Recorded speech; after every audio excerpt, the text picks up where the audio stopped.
제가 이제 현대미술 강의, 특강 같은 거 하면 어, 제일 먼저 이렇게 화두로 던져보는 얘기입니다. 인생은 짧고 예술은 길다. 이 말을 모르는 사람은 없을 거라고 생각합니다. 누구나 다 한 번쯤은 이 말을 들어봤을 것 같아요. 뭐 초등학교 때부터 들을 수도 있어요. 어른이 돼서 들을 수도 있고, 말 그대로 인생은 짧고 예술은 길다. 이 말은 어떻게 보면 우리의 인생은 덧없으며 유한한 어떤 그런 것인데, 예술은 뭔가 의미 있고 뭔가 무한하게 길게 오랫동안 지속된다라는 어떤 그런 의미 같아요. 그 요즘 이제 100세 시대라고 그럽니다. 저는 한편 그 생각을 해봐요. 우리 인생이 어, 지금 생물학적으로는 유한하죠. 그러니까 한계가 있죠. 생물학적으로는 사람이 뭐 200살까지 살 수는 없습니다. 모르겠습니다.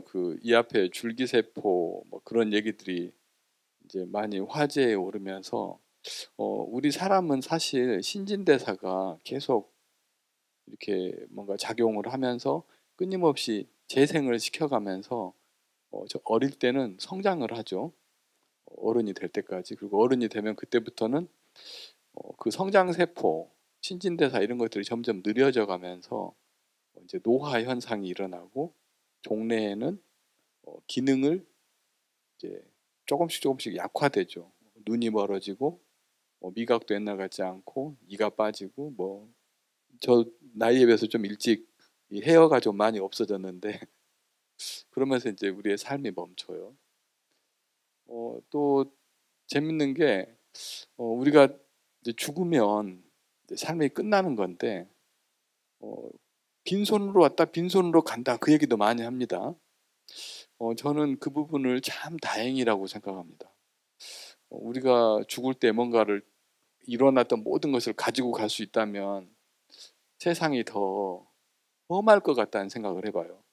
동네는 다 놔두고 가니까 사람이 욕심도 좀 없어지고 그러지. 제가 옛날에 막 임금들 막 다 같이 막 부장문화 그 다 매몰해가지고 다 그냥 가지고 가는 것처럼 다시 태어나서 또 다른 삶을 살 때 그걸 이용해야지 막 그런다는데, 그러면 우리 세상이 더 각박해지고 더 치열해지고 그럴 것 같은데 다 두고 빈손으로 왔다가 빈손으로 가는 인생, 그런 생각을 해보는데요. 이 인생은 짧고 예술은 길다라는 얘기를 저는 좀 다른 각도에서 좀 바라봅니다. 질문인데요. 우리가 하루 중 깨어 있는 시간은 얼마나 될까요? 어떤 분은 어, 뭐더라? 저번에 어디 인터넷 보니까 뭐 하루에 4시간밖에 안 잔다. 근데 의사 선생님들 말씀하시기로는 7시간에서 8시간 수면 정도가 적당하다. 하루가 24시간이니까 38에 24여서 3분의 1은 수면, 3분의 1은 활동, 자기를 위한 어떤 활동, 식사를 하고 걷기도 하고 좋아하는 사람들하고 얘기도 하고, 나머지 3분의 1은 일, 잡, 업무, 이런 패턴인 것 같아요. 제 생각에. 그게 딱 좋을 것 같아요. 근데 실은 우리 공직자분들도 그렇지만 사실 8시간 넘게 일하죠. 그러면 가령 8시간을 16시간을 깨어 있다고 했을 때 과연 그 16시간이 진실로 깨어 있는 시간인가? 저는 그 생각을 해보고 그런 질문을 던져봅니다. 자, 오늘 아침에도 여러분들 눈을 뜨고 일어나서 뭐 아침, 점심, 저녁 이런저런 일과를 보시고 오늘 저기 와 계시는데 기억나는 게 얼마나 있을까요? 16시간 다 기억합니까? 우리 인간은 의식과 무의식에서 같이 활동이 되거든요. 이게 컴퓨터 같은 경우는 의식, 무의식 이런 거 없어요. 그냥 어떤 명령어에 의해서 쭉 기계같이 일을 하죠. 근데 우리는 어느 부분은 약간 반자동 이런 것처럼 내가 뭔가를 행동을 하고 그럴 때 그냥 익숙해진 어떤 그런 제스처로 하지 그걸 내가 다 계획하면서 자, 식당에 앉았으니까 숟가락을 이렇게 들고 막 이렇게 안 해요. 그냥 저절로 알아서 이렇게 되는 거예요.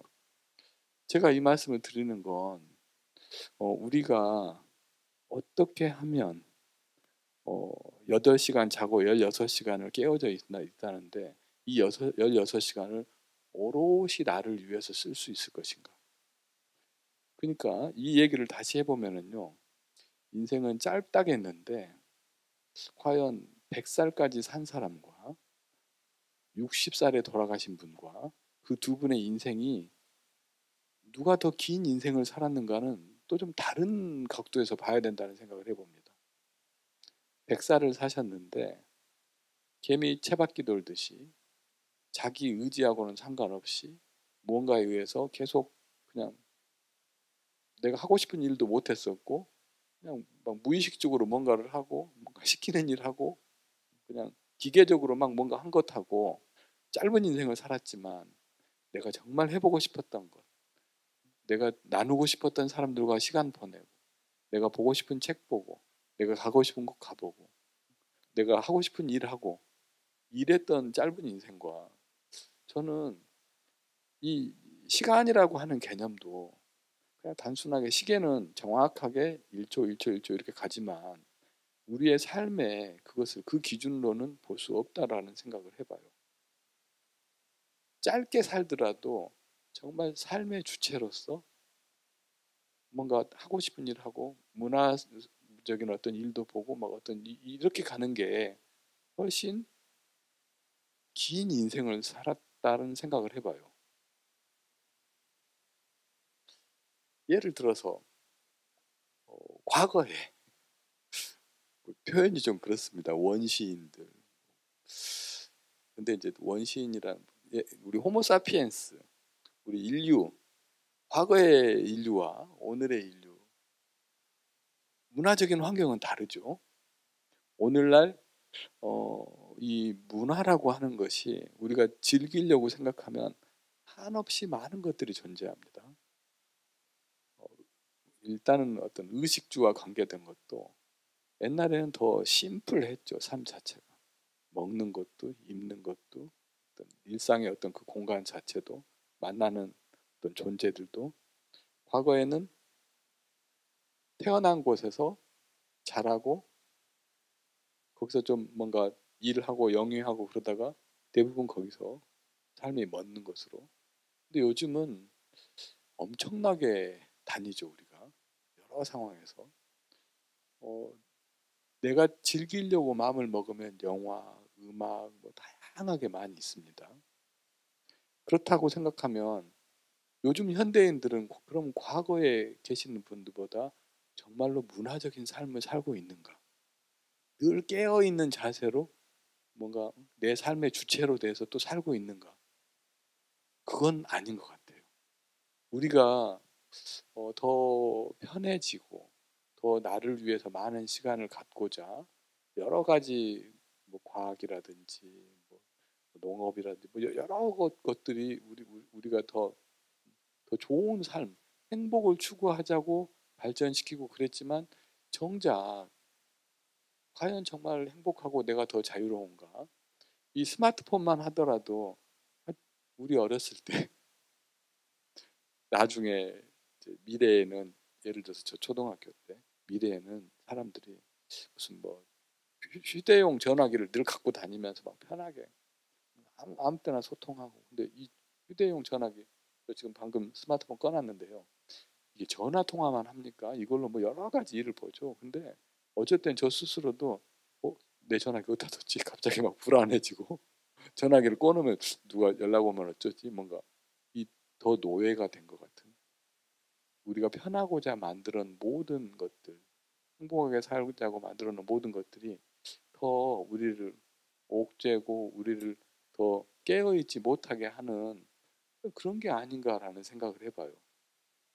자, 정리를 하자면 인생은 짧고 예술은 길다라고 말을 했는데 어떻게 보면 인생이 짧을 수도 있습니다. 근데 이 짧은 인생을 어떻게 하면 길게 살 수 있을까? 저는 그 답이 예술에 있다고 생각합니다. 그래서 자, 인생은 유한하고 예술은 길다 뭐 이게 아니라 예술을 이 문화를 즐기시는 분들은 똑같은 60을 살고 똑같은 100을 살고 그래도 그분보다 훨씬 풍성하게 뭐 종교적인 거하고는 다르게 뭐 제가 존경하는 법정 스님 그런 말씀을 하셨어요. 삶은 풍성하게 소유하는 것이 아니라 풍성하게 존재하는 것이다. 우리가 풍성 그런 말 하면 가을에 참 어울리는 말입니다.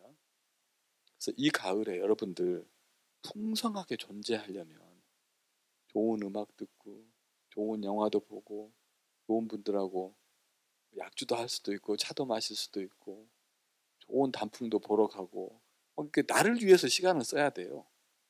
미술 그림 보고 이런 시간에 또 여기 와서 강좌도 들어보고 무슨 얘기 하나 이런 거 들어보고 그러면서 내 삶이 더 꽉 차고 깨어져 있는 그러면서 저는 짧은 인생이지만 주어진 인생이지만 같은 값이라도 남보다 더 길게 더 풍성하게 그렇게 살 수 있을까라는 그 생각을 해봅니다.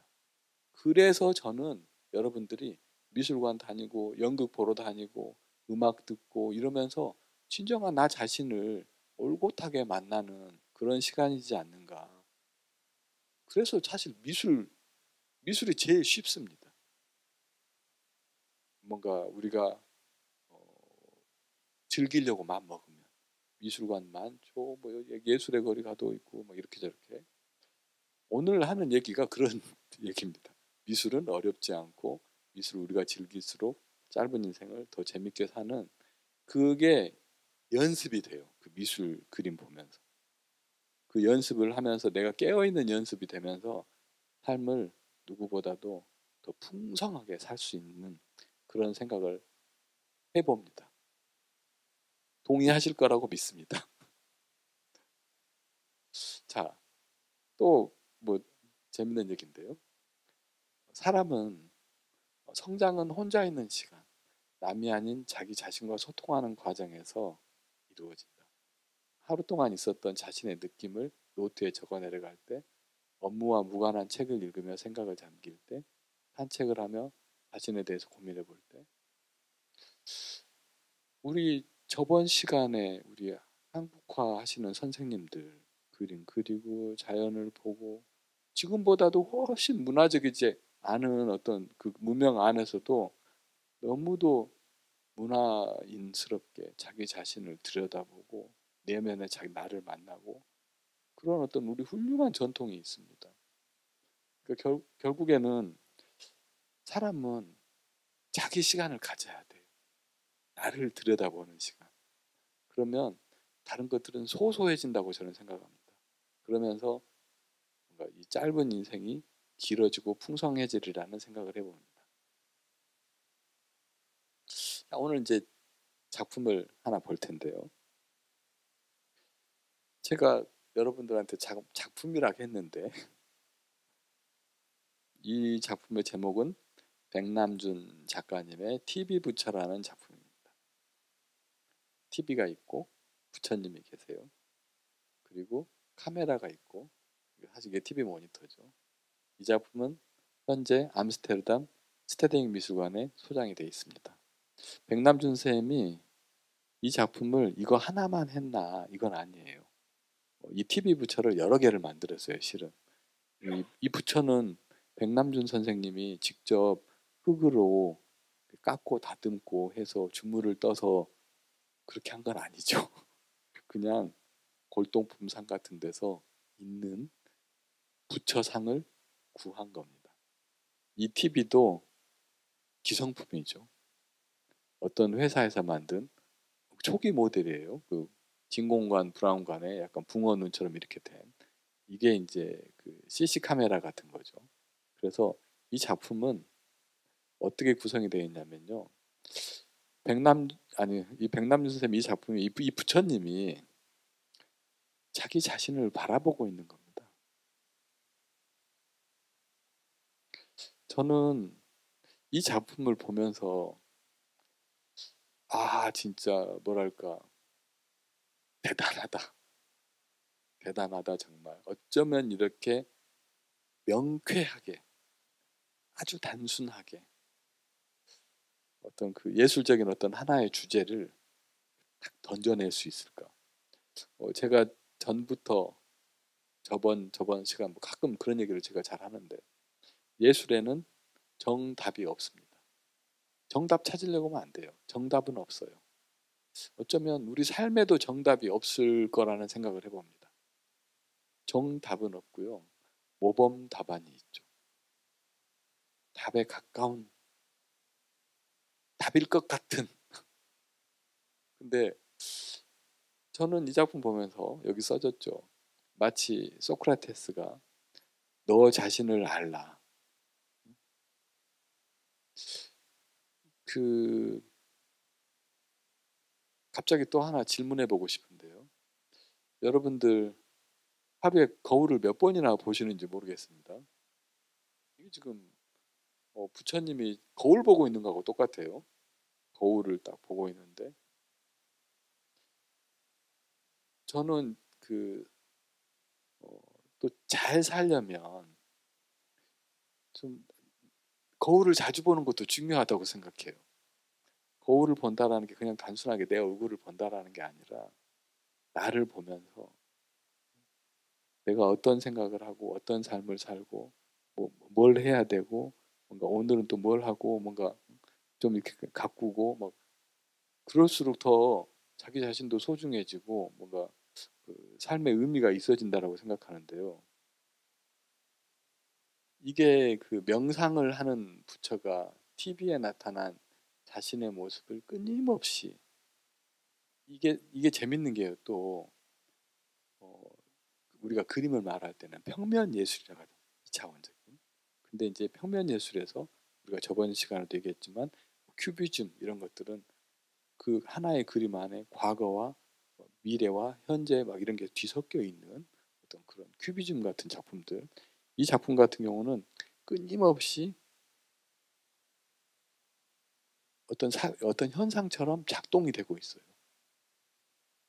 이게 1999년에 만들어져서 지금까지 켜져 있다면 이 부처님은 1999년부터 2002년까지 나를 끊임없이 보고 있어요. 나를 나를 찾고자 하는 노력. 결국 예술이라고 하는 게 어떻게 보면 우리의 삶을 반영하고 우리의 인생을 반영하고 우리 시대를 반영하고 그런다는데 이 부처님이 아니면 다른 사람일 수도 있어요. 이건 그냥 부처 상을 놔뒀을 따름이에요. 다른 어떤 조각 작품을 놔둬도 뭐 그가 끊임없이 자기 자신을 보고 있는 어떤 그런 내용입니다. 그래서 너무도 명쾌하게 우리의 어떤 그 철학적인 어떤 삶, 어떤 이것을 TV 부처는 그가 살아온 백남준 선생님 말씀하시죠. 다국적이며 다문화적인 그의 예술 인생 경로를 모두 담아내고 있는 백남준 선생님 한국에서 태어나서 일본에 잠깐 갔다가 홍콩에 갔다가 유럽에서 활동하시다가 나중에 미국으로 건너가서 거기서 돌아가셨어요. 실은 그의 어떤 이런 다문화적인 어떤 모든 인생을 이 작품이 표현하고 있는 어쩌면 이게 자신의 자화상일지도 모른다는 생각도 해봤습니다. 제가 저번 시간에 한번 이 말씀 드렸는데 제가 좋아하는 말이라 이렇게 한번 써와 봤어요. 우리는 예술을 통해 세상을 다르게 볼 수 있다. 예술가가 세상을 바꿀 수는 없지만 사람들이 세상을 보는 방식은 바꿀 수 있다. 그러니까 이런 어떤 예술적인 경험들이 우리에게 뭔가 주입식으로 뭐 이렇게 봐라 이게 아니라 보는 방법, 느끼는 방법 이런 것들을 가르쳐 준다라는 생각을 해봅니다. 얀 파브르라고 하는 벨기에 출신 유명한 작가가 있습니다. 이 사람이 한 얘기예요. 자, 백남준 선생님의 젊었을 때의 모습입니다.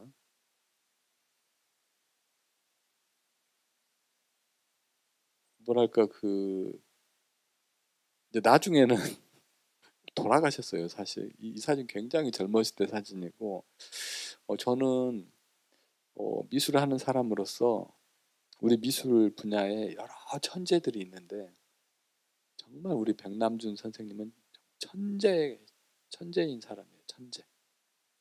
제가 여태껏 그 미술 작품 보면서 그 감동을 느끼게 했던 분 중에 한 분이에요. 이분의 삶을 좀 보면 1932년 7월 20일 날 태어나서 2006년에 돌아가셨어요.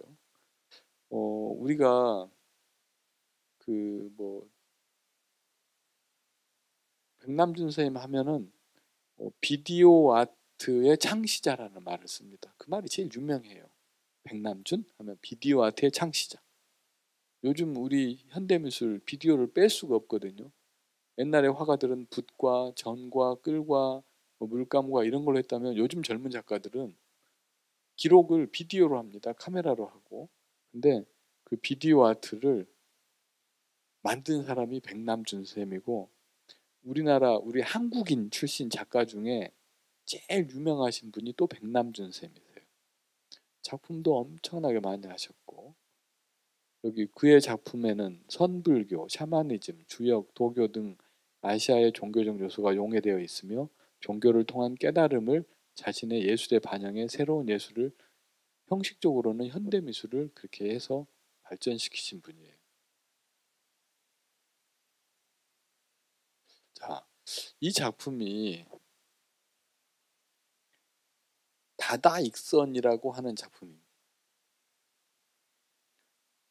그 과천에 있는 국립현대미술관에 연구소장 되어 있어요.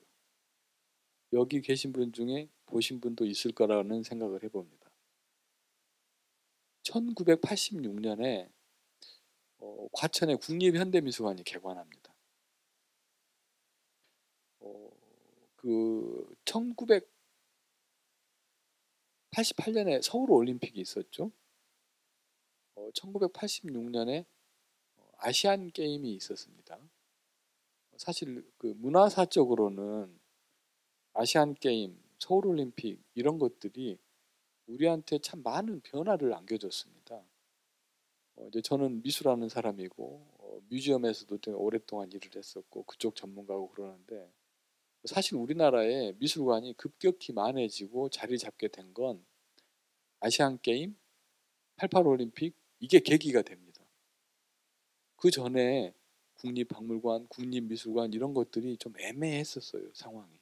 근데 사실 우리가 5.18의 민주의 어떤 그 5.18 민주, 우리 그 뭐라 해야 될까요? 민주혁명. 그 도시가 우리 광주죠. 군부 정권이 정권을 잡으면서 어떻게 보면 외부에 우리나라가 문화적으로 막 성숙되고 있다는 걸 되게 포장하려는 노력을 했어요. 또 안정되어 가고 있고 발전해 가고 있다라는 그런 걸 보여주려는 노력도 했었고, 그런 의미로 일부러 아시안 게임, 올림픽 막 이런 걸 추진합니다. 근데 정작 그걸 하려고 보니까 이제 우리가 해외에 가면 뭐 하죠?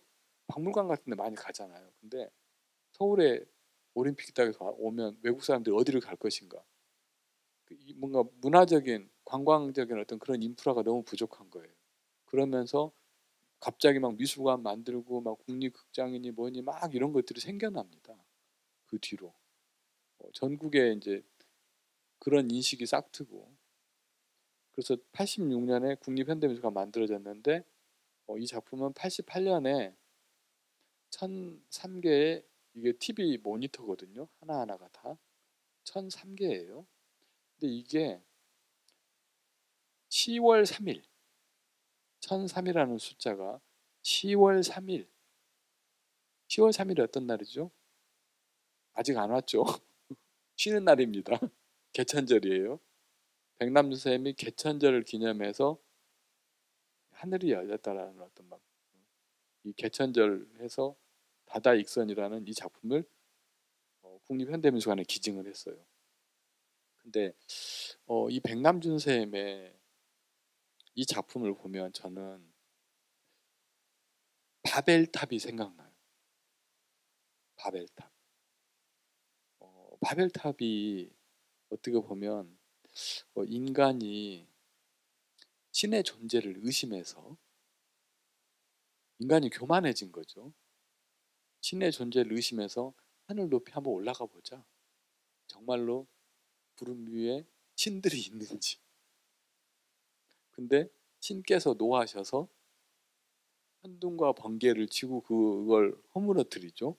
그리고 인간들이 그런 어떤 불경스러운 생각을 못하도록 또 자신들끼리 소통하지 못하도록 그 사람들의 언어를 다양하게 바꿔버립니다. 이건 제가 한 얘기가 아니라 이제 글에 써져 있는 얘기예요. 책에. 그 이후로 영어가 생기고 불어가 생기고 뭐 일본어, 한국어 막 이렇게 생겼다 그래요. 근데 저는 이 다다익선이라고 하는 이 보면서 그러니까 여기에는요 수많은 시간 또 공간, 지역, 언어, 문화 이 TV들이 다 막 어떤 다른 어떤 영상들이 나와주거든요. 백남준 선생님 다양한 막 프로젝트들 했습니다. 인공위성 프로젝트하고 막 미국에서부터 전 세계를 막 같이 연결하면서 막 TV 쇼 같은 것도 하고 TV에 막 어떤 다양한 상황들이 그러니까 옛날 화가들이 붓과 물감과 막 종이 캔버스에 뭔가를 그렸다면 그분은 이런 어떤 카메라, 비디오 이걸 이용해서 여기에 하나의 세상을 딱 담아놓은 거예요. 근데 저는 이 다다익선이라고 하는 이 말이 참 저는 매력적이라고 생각해봐요. 많을수록 좋다. 어떻게 보면 저는 지금 우리가 문화하면 우리가 첫 해에 뭐 그런 얘기도 두 번째 그런 얘기도 했었는데 뭐 국보가 있고 보물이 있고 유네스코 같은 데서 문화유산 등록시키고 막 이렇게 하잖아요. 요즘 안 좋은 말이 유니포미제이션 뭐 이런 거 있지 않습니까? 현대 사회 되면서 간편해지면서 어떤 문화들이 막 사라져가고 있어요. 저는 지금 우리의 식문화, 그러니까 식문화, 먹는 거, 음식 종류, 디저트 종류, 막 이런 것들이 지금 없어져 가고 있어요. 요즘 젊은 친구들이라면 좀 그렇고, 아주 더 어린 친구들 보면 탄산음료, 콜라, 사이다, 주스 뭐 이런 거 좋아하지. 수정과나 뭐 나중에는 이렇게 진짜 우리 부모님 세대, 우리가 나중에 없어지면 이런 게 없어질지도 모르는 전 세계 사람들이 다 치킨 먹고 똑같은 걸 먹고 똑같은 옷을 입고 어쩌면 똑같은 언어를 쓰게 될지도 모르겠어요. 근데 지금 우리의 문화가 다양하게 많으면서 저는 오히려 그게 더 좋다라는 생각을 해보거든요. 이 다다익선이라는 게 백남준생이 만들어 놓은 수많은 문화 어떤 생각 이런 것들이 이 TV 안에 이 세상 안에 있으면서 우리는 더 즐길 게 많은 거죠. 볼 것도 많고 또 그 지역마다 어떤 자신의 어떤 그런 그 문화적인 틀 안에서 발전시켜 내가고 서로 다른 문화 속에서 살아가고 문화는요 특이하게 생명체처럼 그 태어나고 죽습니다. 종속되고 없어져 버려요. 큰 문화가 적은 문화를 삼켜버리는. 그러면 나중에는 그냥 없는 거예요. 그건 너무 아쉬운 상황이 된다라는 걸 생각해봐요. 그 백남준 선생님 얘기를 하면 저는 재밌는 얘기가 하나 있는데요.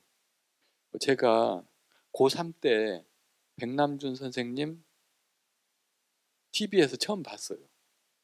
그때 제가 이제 고3 때 미술대학 가기 위해서 저 열심히 막 미술학원 다니고 뭐 아실 분도 있을 수도 있는데 어, 우리 같이 예체능 하는 친구들은 학교에서 어느 정도 수업을 마치면 음악학원, 미술학원, 뭐 아니면 자기 개인 레슨 이런 거 가는 거죠. 사실에서 열심히 그림 그리고 여기 동구 쪽에 미술학원이 있었는데 원각사에서 10시에 종을 땡땡땡 칩니다. 그러면 10시고 계속 12시까지 화실에서 그림 그리고, 제가 어렸을 때 여기 동명동 살았는데 집에 오면 12시가 넘어요. 근데 그날 우연히 좀 일찍 왔어요. 근데 TV에서 백남준 선생님이 나와서 인터뷰를 하고 있는 걸 봤어요. 세계적인 아티스트 백남준 선생님 유명하고 그때 이미, 아직도 정말 기억나는데 변웅전 아나운서가 이렇게 같이 토크를 하는데 백남준 선생님한테, 선생님은 세계에서 비디오 아트의 창시자고 유명한 예술가로 알려지셨는데 우리 그 시청자들 위해서 그냥 예술이 뭔지 미술이 뭔지 짧게 한마디로 말씀해 주실 수 있을까요? 그렇게 질문을 던졌어요. 가능한 질문이라고 생각해 봅니다. TV 아나운서로서 유명한 예술가한테 한마디로 예술은 뭐라고 생각하십니까? 이렇게 물어봤어요. 백남준 선생님이 뭐라고 했냐면, 이거 너무 유명한 얘기거든요. 예술 그거 사기예요. 그 말 되게 센세이션하게 유명한 얘기. 예술 그거 사기예요. 이렇게. 근데 저 그걸 딱 듣는 순간 저 어린 마음에, 아니 세계적인 예술가고 유명하고 진짜 예술가고 막 그런다는데 저분 너무 성의 없는 거 아닌가? 예술 사기예요? 그렇게 전 국민을 대상으로 TV에 나와서 그렇게 말씀하실 수 있나? 뭔가 좀 성의껏, 제가 생각하는 예술은요, 그 인생을 삶을 철학을 뭔가 이렇게 하실 줄 알았는데 예술 그거 사기예요 그렇게 말해보니까 변홍전 아나운서 굉장히 당황했어요. 저 다른 건 생각이 안 나요 이제. 이 얘기를 제가 여러 번 했는데 제가 그 뒤로 저는 그 생각을 했어요. 저 사람 가짜 같다. 가짜 예술가 아니야? 근데 제가 나중에 서울에서 아까 말씀드린 과천 국립현대미술관에 1992년에 백남준 특별전이 열립니다. 그때 백남준 선생님의 TV 가든이라는 작품을 봤는데요. 제가 그 전시장에서 발이 땅에 딱 붙은 것 같았어요, 정말. 그 충격이, 그 작품이 주는 어떤 감동이, 그 작품이 어떤 작품이었냐면요.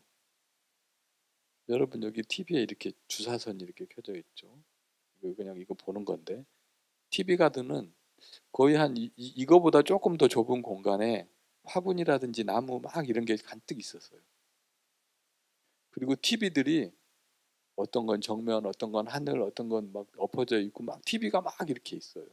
근데 그게 저는 우리 복잡한 세상을 보여주고 있는, 아시아, 유럽, 미국, 한국, 프랑스 막 어떤 그런 느낌처럼, 미술은 그때 당시 저는 미술은 삶을 표현하고 세상을 표현하고 막 그런 생각을 하고 있었는데, 이 작품이 너무도 정확하게 제가 생각하는 미술이 표현해야 되는 그것을 백남준 선생님의 어법으로 딱 보여주고 있는 완벽한 모범 답안. 제가 진짜 뒤통수 맞은 것처럼 감동받고 다시 그 말을 떠올렸어요. 백남준 선생님 그때 내가 예술은 사기다, 그래서 그 사람 가짜 아니야, 막 이런 생각했었는데 이거 다시 생각해봐야 되겠는데, 이렇게 훌륭한 작품을. 나중에 제가 그 사건이 계속 머리를 맴돌다가 2000년 너무 시간이 가죠. 92년에서 83년에서 83년에 제가 그 얘기 듣고 92년에 제가 백남선 전시를 보고 충격을 받고 2007년에 제가 논문을 하나 쓰면서요. 그 생각을 곰곰이 해봤어요. 왜 백남준 선생님은 예술은 사기라고 말할 수밖에 없었을까? 아니, 왜 예술은 사기라고 했을까? 그때 당시 생각을 해봤어요. 1983년 대통령이 누굽니까? 한국 백남준 선생님, 뭐랄까, 너무 어떻게 보면 그 생각을 해봤어요. 창피했을지도 몰라요. 내가 한국 사람이라 진짜 부끄럽다. 대한민국 돌아가는 꼴을 보면 정말 짜증난다. 외신에서는, 우리나라는 언론이 통제됐었고요. 외신에서는 적나라하게 모든 게 다 알려지고 국내 상황 막 돌아가고 막 통일 주체 국민회의 만들어서 대통령 뽑아갖고 막 그런 어떤 대한민국의 어떤 여러 상황들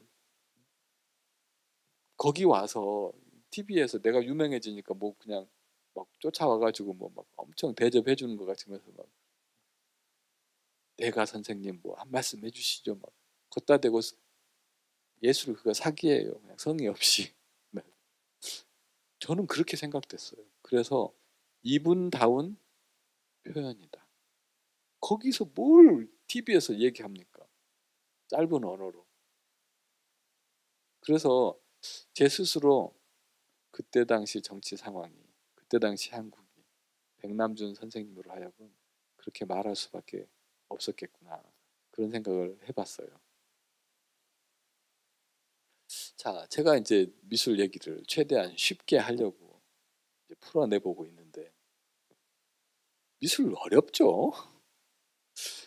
현대 문명의 혜택을 누리며 현대적 교육과 삶을 영위하고 있는 여러분들, 우리 여기 광주 초특급 현대미술축제 열리고 막 시립미술관에 좋은 전시하고 있고 막 미술관 갤러리 뭐 문화전당 막 많아요. 근데 막 현대미술이라고 할수록 국제적인 뭐라고 할수록 딱 가서 비엔날레관 뭐 나름 입장료가 있습니다. 싸지도 않아요. 끊고 가서 딱 전시를 보고 나오면 뭔가 우리가 맛있는 걸 먹고 나면 포만감도 들고 몸보신 한 것 느낌처럼 좋은 예술품을 봤으면 정신적으로 포만감이 들고 뭔가 기운이 좀 뭔가 받은 것처럼 어떤 그런 기분이 와야 되는데 오히려 머리가 아픈 것 같고 이거 뭐지 대체. 사실 오늘날에도 일반인 대다수는 미술이란 조각작품, 그림 이런 거 생각하죠. 근데 전시장에 가면 아까 본 막 백남준 쌤의 막 대형 모니터 막 뭐 사진작품, 영상물 막 이게 지금 뭐 하는 건가? 아니면 막 그냥 무슨 오브제 같은 것들 길에서라기보다도 그냥 파는 어떤 상품들이 막 작품처럼 막 되어 있고 저는 이게 우리가 우리가 무식해서 아니면 우리가 머리가 나빠서 그게 아니라고 저는 생각해요.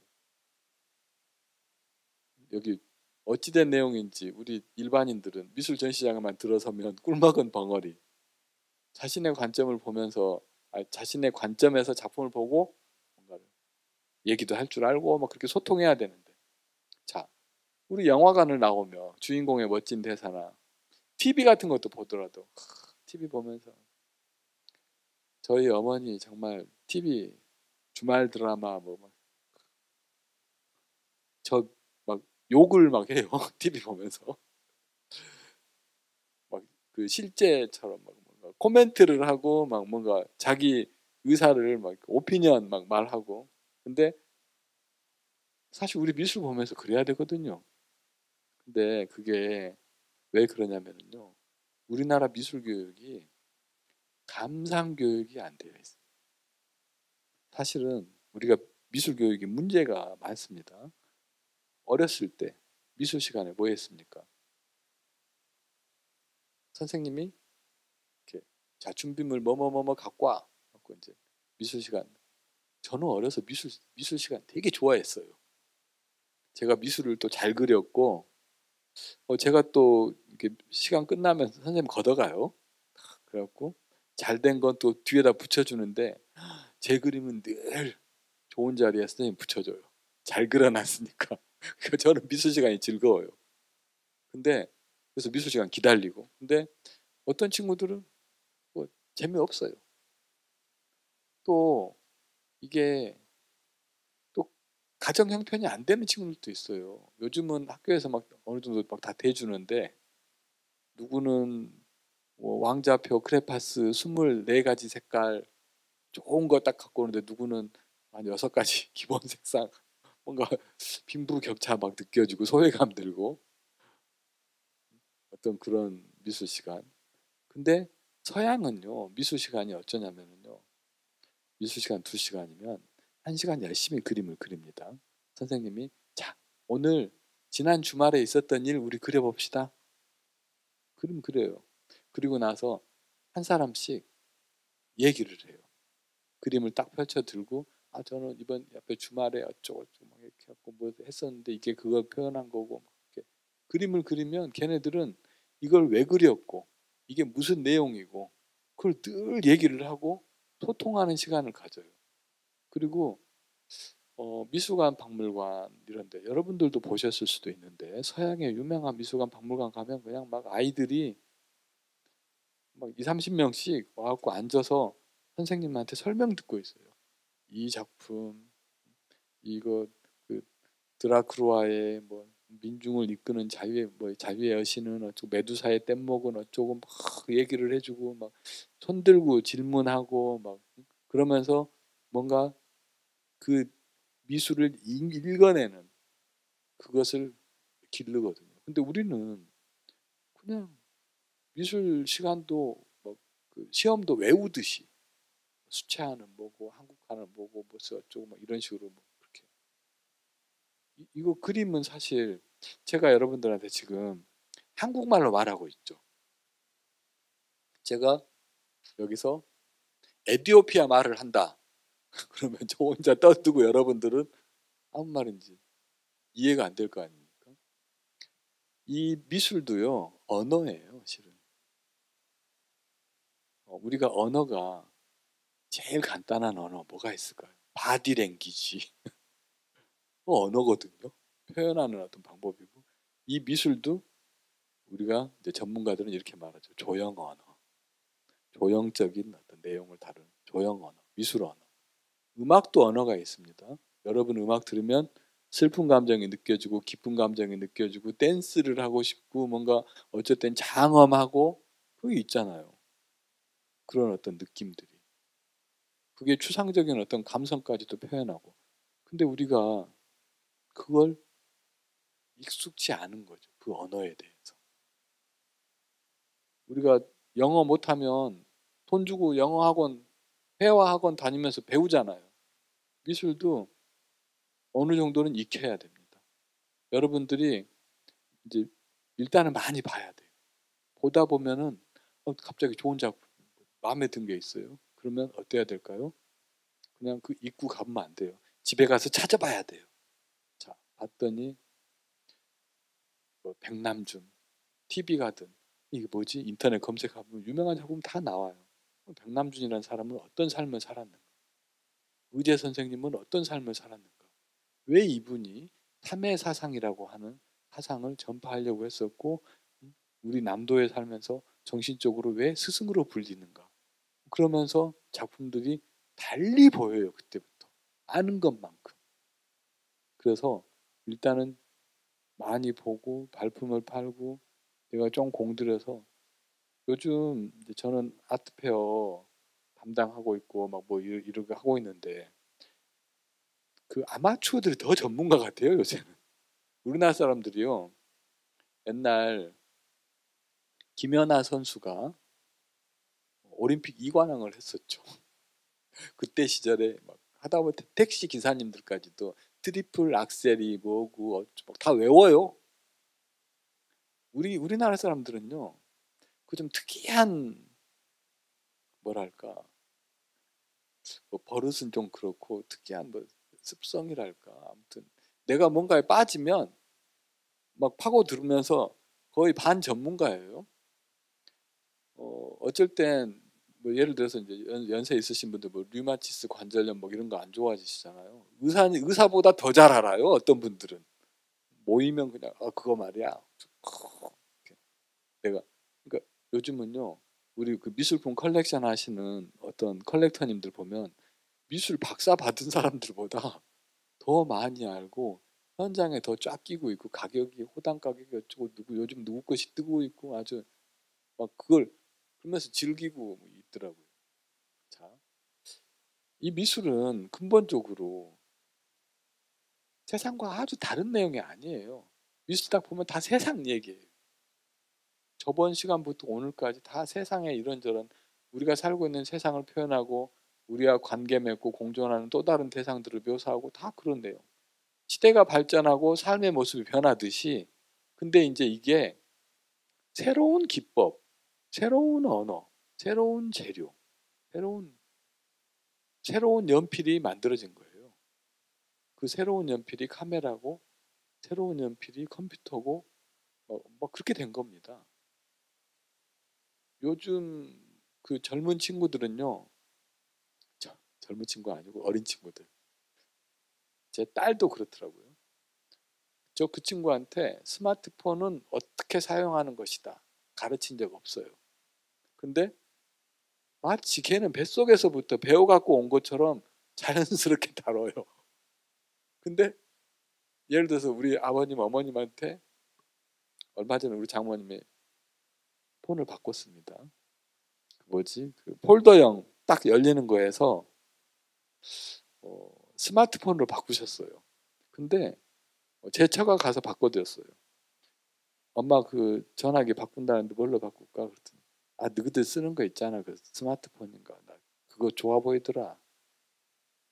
근데 이제 뻔히 그걸 사드리면 그걸 쓸 수 있을까? 전화기를 끄고 키는 줄은 아는데 안 돼. 뭐 이렇게 막 저장도 하고 이 앞에 추석날 계속 우리 조카들이 가르쳐 드렸어.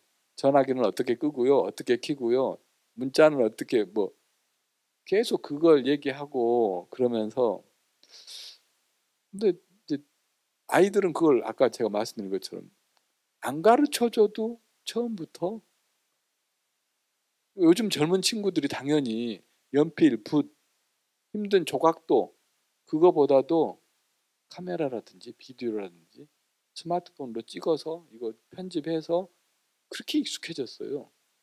그리고 그 사진 위에다가 내가 또 막 덧칠하고 그리고 막 배경 바꾸고 안 걔네들은 돈 주고 학원도 안 다녔는데 어쩌면 그렇게 잘하는지 그런 부분들이 그러니까 이게 변해요.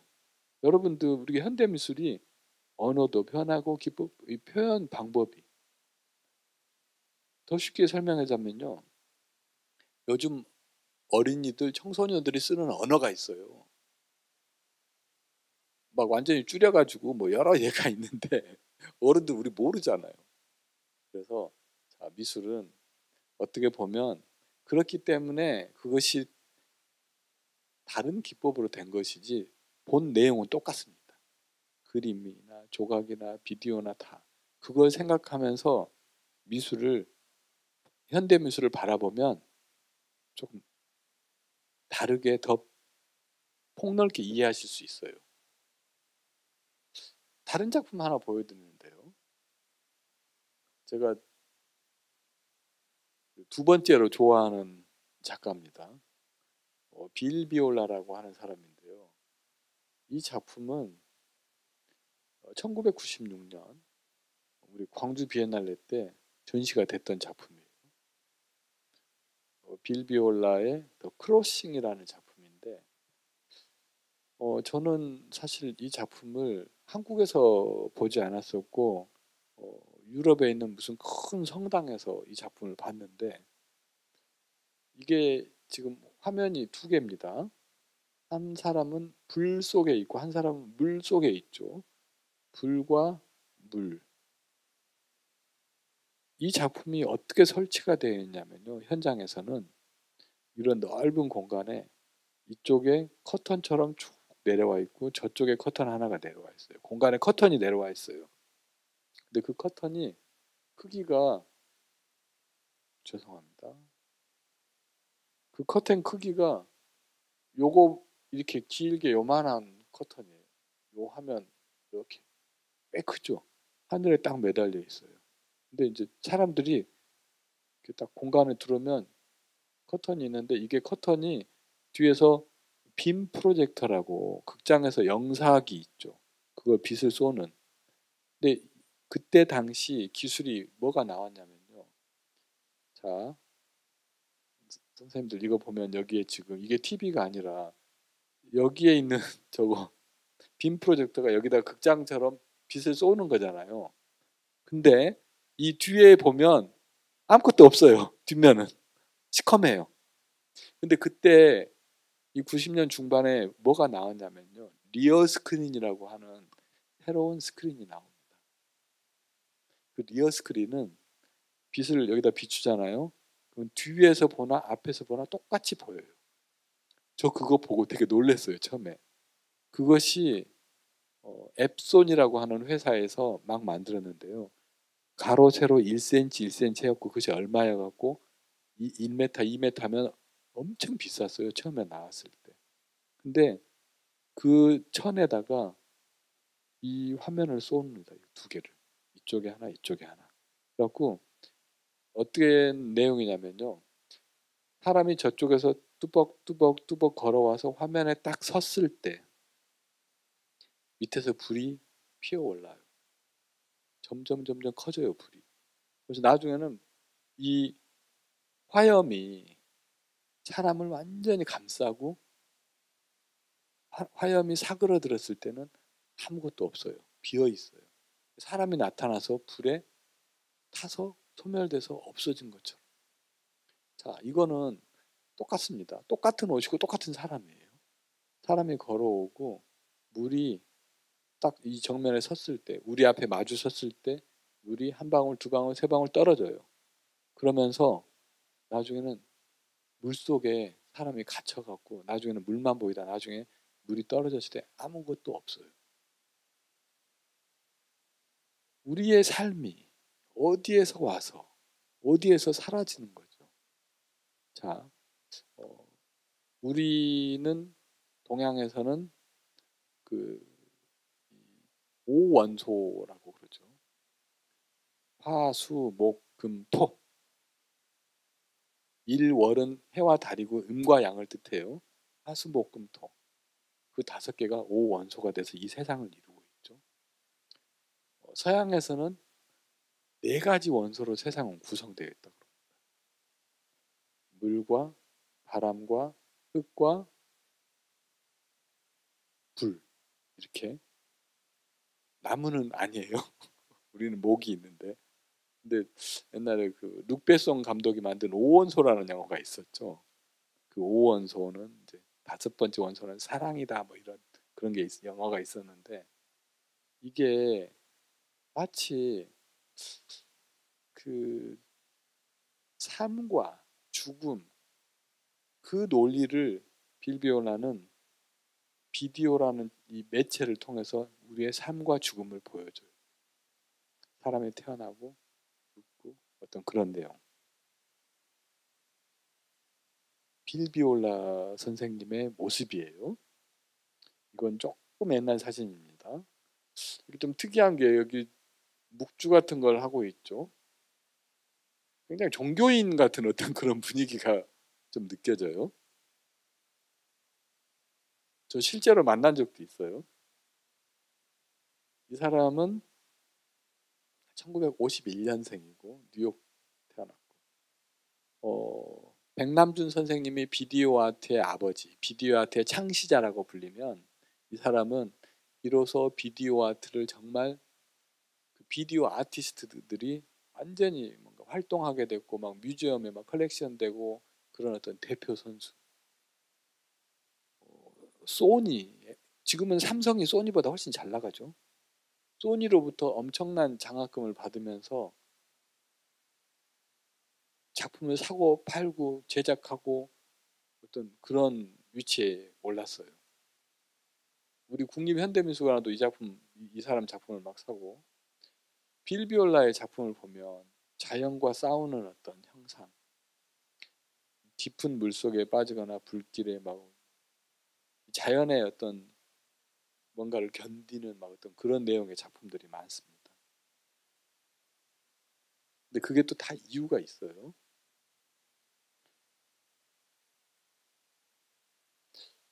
빌비올라 선생님의 전형적인 작품인데요. 초기작 하늘과 땅이라는 작품입니다. 이건 제가 인터넷에서 캡처해온 화면인데, 실은 요 사진과 요 사진 2개만 보시면 돼요. 하늘과 땅이라는 작품, 요건 가운데는 아닌데, 이건 화면 이렇게 된 제가 자료 사진을 얻어서 그러는데, 요 가운데 건 다른 작품이에요. 빌 비올라의. 요 사진과 요 사진을 주목해 두세요. 자, 실은 이게 그 작품입니다. 한 장 더 보여드릴게요. 실은 이게 설치된 빌 비올라의 하늘과 땅이라는 작품이에요. 지금 여기에 TV 모니터가 있죠. 브라운관. TV를 사서 플라스틱 깨서 없애고 요거만 딱 해서 주사선 이렇게 딱 해서 요거 두 개가 딱 마주치고 있어요. 이건 부분 사진인데 여기에 아이의 얼굴이 있고 하나는 어른 노인의 얼굴이 있어요. 다시 앞으로 가면 아까 그 TV 위에 이 사진과 이 사진이 있습니다. 빌 비올라는 어머니가 돌아가시던 해에 자기 자식을 낳았어요. 자기 어머니가 돌아가시고 자기 아이가 태어났어요. 아들이. 이게 지금 이 순간에도 누구는 우리를 떠나고 누구는 우리에게 오고 있습니다. 그게 이 세상이에요. 이 세상에는 사람만 삽니까? 또 다른 많은 존재들이 있죠. 공통된 경험으로. 누구는 오고 누구는 가고. 이 사이에 존재하는 건 뭘까요?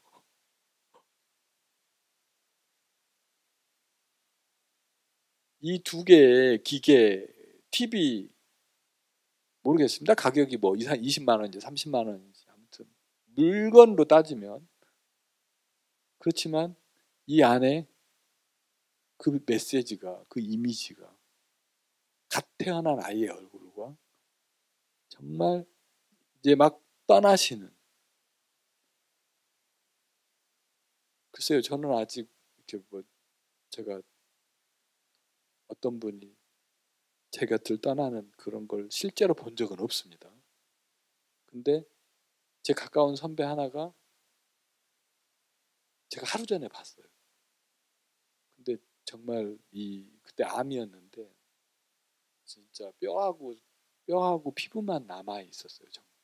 그 다음 날 돌아가셨는데 뭐 아무튼 그 생각을 하고 이 작품을 보면은요 이게 정말 대단한 작품입니다. 제목 자체도 하늘과 땅 그러면서 어떤 그런 내용을 다루고 있어요.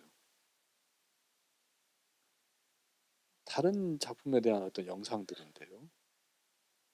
빌 비올라는 이런 작품들을 이게 이제 비디오 작품인데 화면에 실은 스틸컷입니다. 이건 원래는 화면에 사람들이 이렇게 점잖게 서 있어요.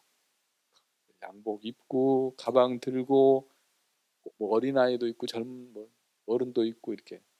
근데 갑자기 저쪽에서 물이 확 쏟아져요. 그러다가 어떻게 되겠습니까? 사람들이 물에 맞고 막 쓰러지고 막 누구는 그 와중에 자기 아이를 보호하려고 이렇게 하고 있고 누구는 지만 살려는 사람도 있을 수 있고 우리 삶의 모습이 그래요.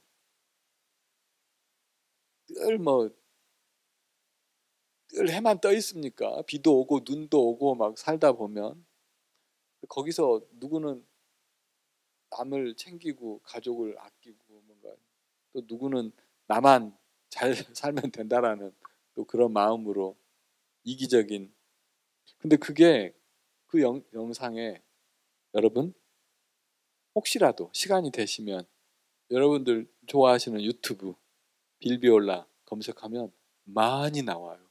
영상들이. 봐보십시오. 이 사람은 삶과 죽음, 우리의 생 이런 것을 그 카메라 뭐 영상 이런 걸로 그 어떤 영화보다도 심플하게 그것만 딱 보여줘요. 또 다른 재밌는 작가 한 사람 소개해 드릴게요. 지금 저하고 헤어스타일이 조금 비슷한 사람이 앉아 있죠. 뭐 하고 있냐면요. 바닥에 그림을 그리고 있습니다. 이 사람이 그림을 그리고 있어요. 바닥에. 이 사람은 누구냐면요. 볼프강 라이브라고 하는 작가입니다.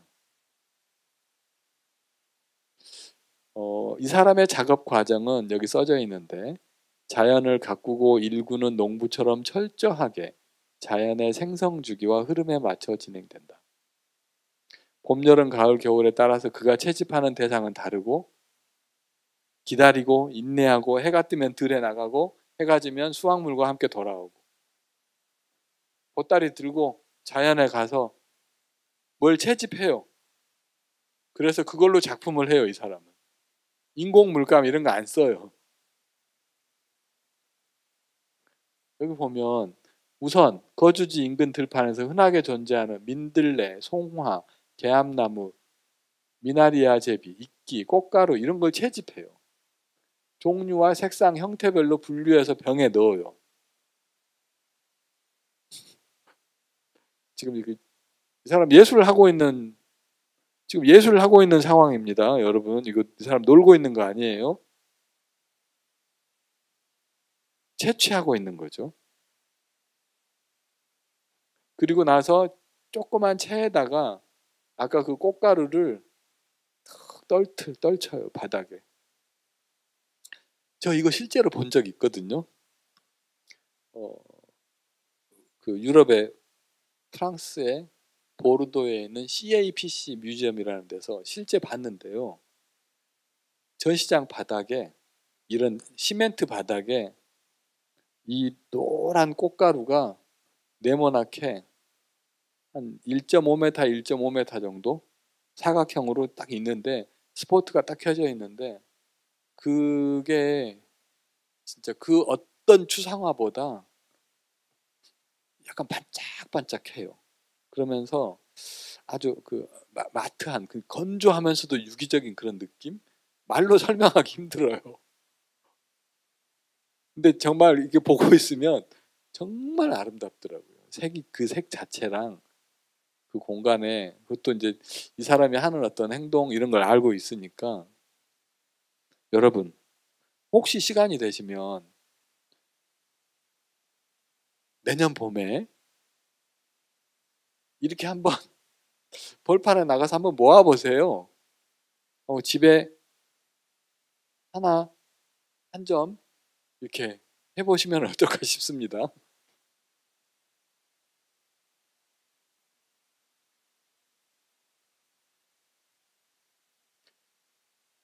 되게 종교인 같은 이런 분위기에 이게 꽃가루를 이렇게 쫙 펼쳐내는 여기 보이시죠?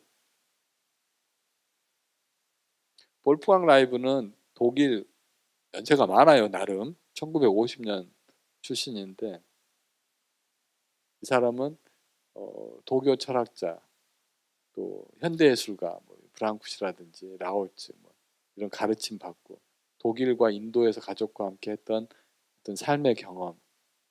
이 볼프강 라이브는 원래 의과대학을 나왔어요. 자기 아버지도 의사, 할아버지도 의사.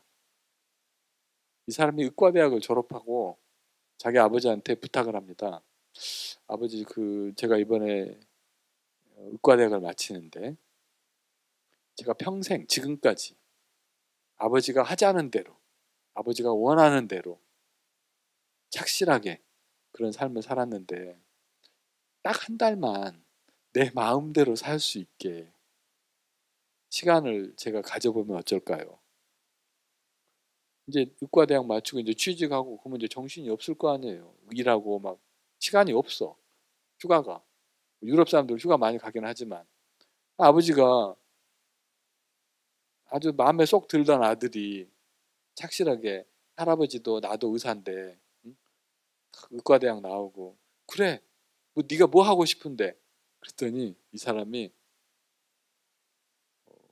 인도에 여행을 가고 싶다고 그런 얘기를 해요. 그래, 그럼 갔다 와라. 근데 이 사람이 인도에 여행을 가서 인생이 바뀌어 버립니다.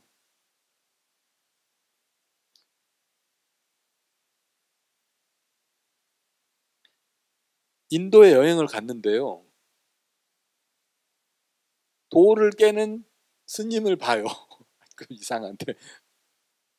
저번에 그 꾸르베에 돌 깨는 사람 얘기했었는데, 여러분 아실 거예요. 그 인도에 수행하는 방법 중에 망치 들고 돌을 깨요.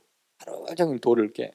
큰 돌을 깨서 작게 작게 그 작은 깨진 돌을 또 깨고 또 깨고 또 깨고 막 계속 그걸 하면서 모든 잡념을 비워내는, 그걸 보면서 저 사람 저게 뭐 하는 거지? 왜 저걸 하고 있지? 그게 정신 수련이고 종교적인 어떤 행위고 막 그런 것을 보고 놀래요. 자기는 여태껏 기술자처럼, 자, 제가 서양의학을 무시하는 게 아니라 서양의학에서는 뭔가 문제 있으면 드러내고 외과적인 수술하고 우리 몸을 그렇게 합니다. 우리 몸이 아프면 그런 게 필요하죠. 뭐 동양의학도 침도 넣고 이렇게 저렇게. 근데 여러분 중요한 게요. 사람이 이 외형만 아프냐 그게 아니에요. 실은 내부도 아플 수 있어요. 내부라는 것은 속, 안 이게 아니라 머릿속, 마음의 상처, 고통, 뭐 어떤 아픈 기억, 뭐 미워하고 사랑하고 뭔가 어떤 그런 감정, 뭐 어떤 이런, 이 사람은 그때 그걸 깨달아요. 나는 여태껏 사람의 겉만 치유하는, 근데 그 치유도 완벽하지도 않아. 그런 의사가 되려고 했는데 보니까 더 큰 의사가 될 수 있는 길이 있구나. 그게 어쩌면 사람의 마음을 치료하고 사람한테 어떤 다른 걸, 어떤 큰 뜻을 알게 해주고, 이게 더 더 큰 의사가 될 수 있다라는 생각을 해요. 그러면서 의사 안 해봅니다. 예술가가 돼버려요. 그 돌 깨는 사람을 보고 영감을 받아서 만든 첫 번째 작품. 이 작품이에요. 이 돌. 자, 미술사를 보면은요. 아까 브랑쿠시한테도 영향을 받았다고 했는데 브랑쿠시의 탄생이라는 작품이 있습니다. 계란같이 생긴 건데 거기에 잎 같은 것만 딱 이렇게 쪼개진 잎같이 만들어 놓은, 아니면 뭐 머리라, 불어로는 떼뜨, 한국말로는 머리, 뭐 두상 뭐 이런 건데, 어떻게 보면 이게 하나의 세상일 수 있는 거예요. 하나의 별. 우리 대우주론, 소우주론 그런 얘기 하죠. 마크로코즘, 미크로코즘 막 이렇게. 대우주론, 소우주론 막 어떤, 이게 하나의 세상이고 이게 하나의 씨앗이고 이게 하나의 존재고 아니면 이게 하나의 우주일 수도 있고, 이 라이브는, 볼프강 라이브는 자연에서 오는 이런 재료들로 그런 작품들을, 그런 세상들을 표현해내기 시작해요. 그 사람의 꽃가루로 만들어진 산. 이 꽃가루도 어떻게 보면 꽃가루가 아무 쓸데없는 거 아니에요. 이 꽃가루가 있는 이유가 또 다 있죠. 또 우리가 먹는 쌀, 어떤 신전, 어떤 이런 모습들.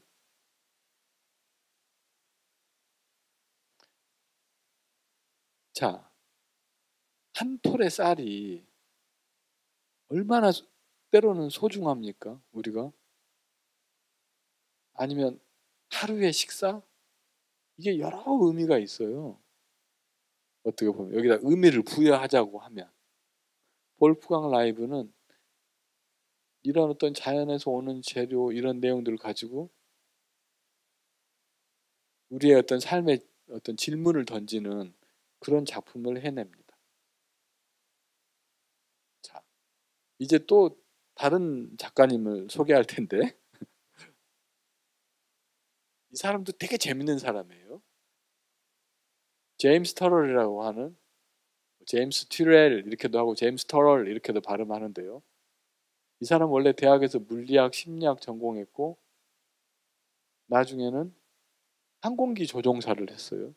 제임스 터럴이라는 사람이. 이게 이 사람 작품입니다. 우리 한국에도 몇 번 소개가 됐었고, 제주도에 무슨 어, 포도 호텔인가 거기에도 작품이 있고, 또 저기 강원도에 그산 뮤지엄 거기에도 이 제임스 터럴 작품이 있고 여러 작품이 있어요.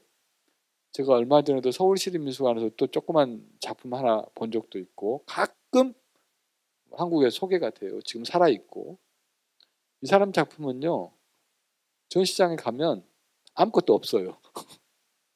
작품 보러 왔는데 아무것도 없어요. 이 조명이 작품이에요. 제가 이 사람 작품 처음 본 건 베니스 비엔날레에서 마치 이런 어떤 형태인데 큰 방 같은 데인데 2명 이상 못 들어가요.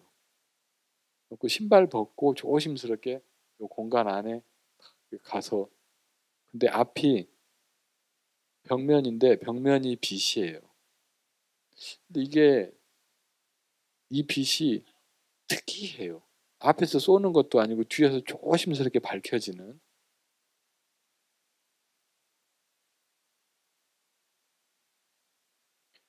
이분이 제임스 터럴이라는 사람이에요. 아까 이 작품을 했던 요건 나중에 여러분 시간 있을 때 읽어보십시오. 거기 텍스트에도 있으니까. 저는 이 사진을 보면 케니 로저스가 생각나요.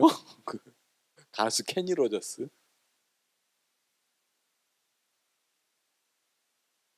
이 산이 보이죠, 여러분.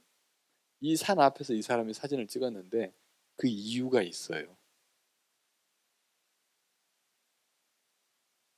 자, 이 제임스 터럴은 로스앤젤레스에 태어나고 아까 뭐 심리학 했었다고 막 이렇게 했는데 이 사람은 여기 보면 어, 아직 미완성인 작업인 로덴 크라터, 로덴 크라터의 애리조나주 프래그스텝 외곽에 위치한 천연 콘크리트로 만든 큰 분화구 거기에 어떤 그걸 육안으로 만드는 어떤 관측소로 바꿨는데 이 사람의 경력 대부분이 소진이 됩니다. 어떤 그 분화구 하나를 예술품으로 이 사람이 만들어요. 조금 이따 보여드릴게요. 이 작품은 자 여러분 이 작품을 보면 수학 시간에 뭐 나올 것 같은 사각뿔이죠. 네모난 사각형이고 사각뿔 이게 재밌는 게요. 이 사각뿔이 입체로 보이는데 저 이 작품 실제로 본 적이 있는데 기분에 뭔가로 입체 같아요. 근데 손을 넣으면 손이 쑥 들어가 버려요. 그냥 빛이에요. 빛을 교묘하게 각도를 맞춰서 입체로 만들어 놓은 거예요. 여러분, 우리가 빛, 물, 바람, 어떤 용기에 담기가 애매하죠. 물은 물론 담아지기는 하지만 그것도 자연 증발해서 막 없어지고 그러잖아요. 얘네들은 가둘 수 없는 것들. 근데 그 가둘 수 없는 빛을 가지고 형태를 탁 만들고 단순한 빛 조각 작품, 빛으로 만든 조각 작품. 이 사람은 빛과 바람과 공기와 어떤 이런 것들을 우리한테 보여줘요. 어떤 기술적인 방법을 통해서. 이 작품이 얼마 전에 서울시립미술관에 런던의 그 테이트 모던 컬렉션 그 소개할 때 왔었어요. 이 작품이 전시가 되었었죠. 그 빛이 잔잔하게 다가오는 어떤 그런 느낌의 작품이에요. 자, 이거 보면 이게 뭡니까? 구름을 그려놓은 것 같죠? 하늘에다가. 이거 무슨 방 같은 건데 구름이 그려진 것 같고 실은 이게 빛이 이렇게 들어오고 있는 거죠.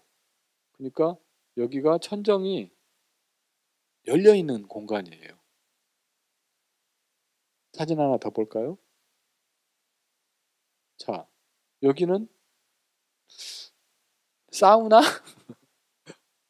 우리 사우나 이렇게 가면 이렇게 앉아서 딱 수건으로 이렇게 딱 땀 쫙 약간 그런 공간 비슷한데 하늘이 열려 있어요. 모기가 계속 저한테 와서 여기 어떻습니까? 동그란 공간인데 하늘이 뚫려 있죠. 실은 이거예요.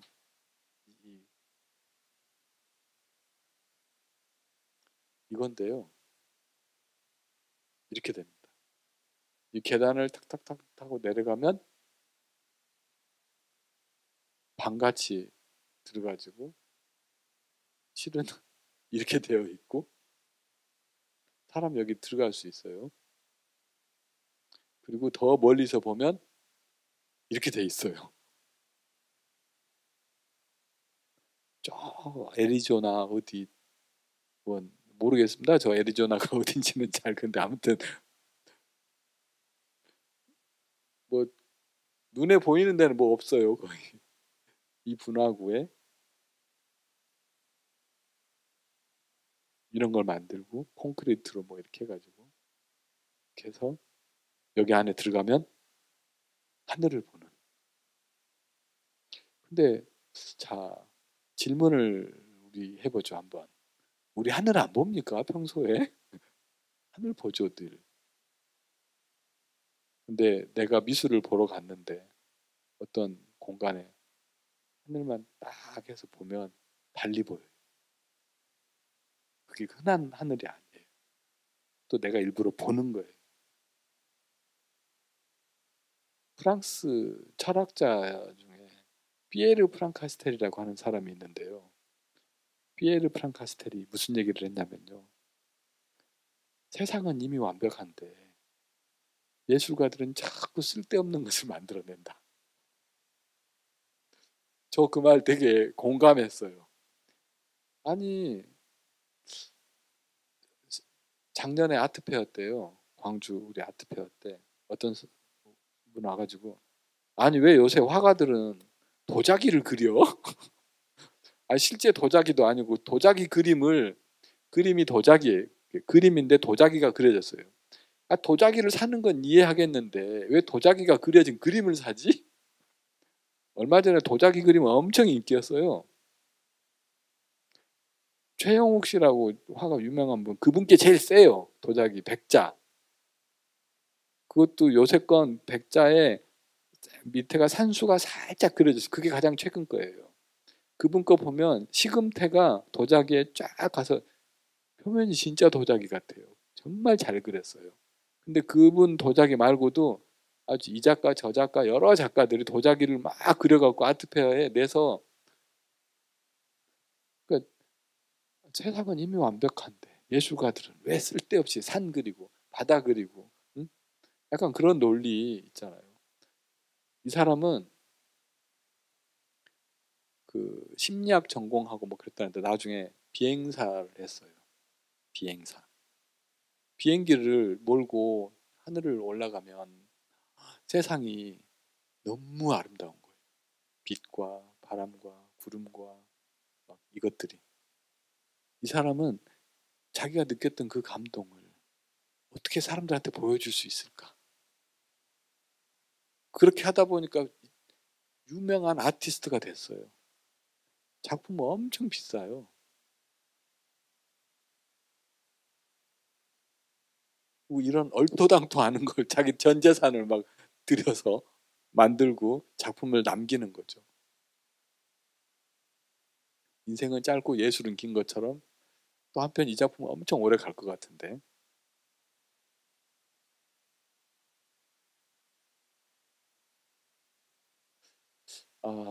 다시 한번 이제 우리 한국으로 돌아와서 그 유명한 이우환 선생님 작품.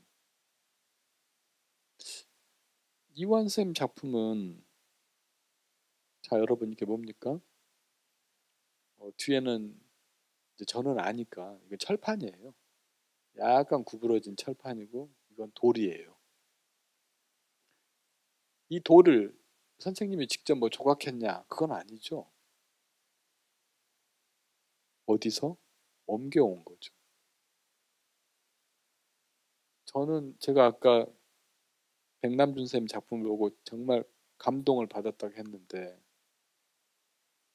92년에 그리고 97년에 그 빌비올라 그 작품을 제가 보고 정말 감동을 받았었고 2000년 초기쯤에 이건 연도가 확실치 않아요. 제가 그때 이사 가서 이완 선생님 전시회를 우연히 갔어요. 근데 이완 선생님 그 그림 점으로부터 선으로부터 그런 거 유명한 거 뻔히 알고 있어요. 전에도 봤었고. 근데 이완 선생님 그 조각 작품들 보고 제가 굉장히 놀랐어요. 그때 와 이렇게 심플하게 단순하게 뭔가 어떤 구조라든지 우연을 가장한 뭔가 어떤 조화 그러면서 작품이 참 좋더라고요. 동양적인 어떤 정서가 막 느껴지고 요즘도 거의 이 모습이세요. 연세가 생각보다 많으세요. 요즘도 거의 이 모습이세요. 꼭 안 늙는 약을 드시는 것 같아요. 제가 뵀을 때나 지금이나 그때 몇 년 전에 광주 시립미술관에 이완 선생님 특별전을 한 적이 있어요. 그때 오셨었어요.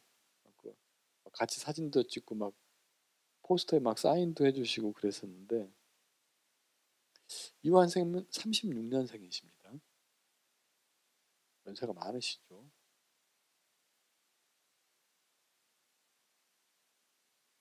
경상남도 함안 서울대학교 미술대학을 중퇴했어요.